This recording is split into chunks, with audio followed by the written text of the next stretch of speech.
Přeji krásný den. Jsem tu, abych vás provedla všemi kroky registrace na kurz digitálního vzdělávání s názvem Využití umělé inteligence v pracovních procesech.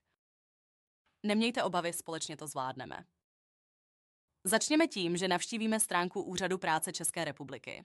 Klikněte na link, případně naskenujte QR kód. Náš kurz lze najít také pomocí IČO 742 55 681. Po vybrání kurzu klikněte na tlačítko Přihlásit se na kurz. Není to nic složitého, uvidíte. Nyní se dostáváme k přihlášení. Systém vám nabídne několik možností.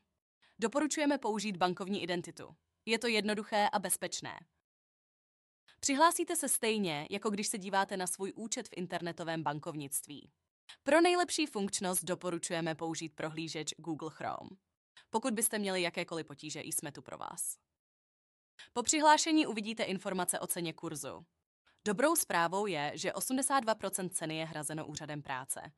Zbývá jen malá část, kterou hradíte vy. Ale nebojte se, pokud by pro vás i tato částka byla překážkou, ozvěte se nám na pomoc@cgfi.cz.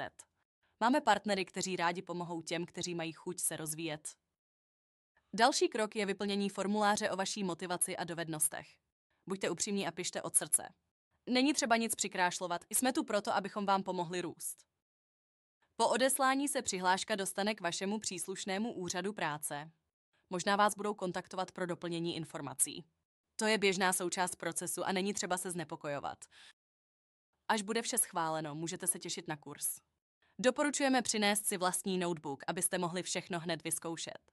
Pokud notebook nemáte, napište nám. I s tím vám můžeme pomoci.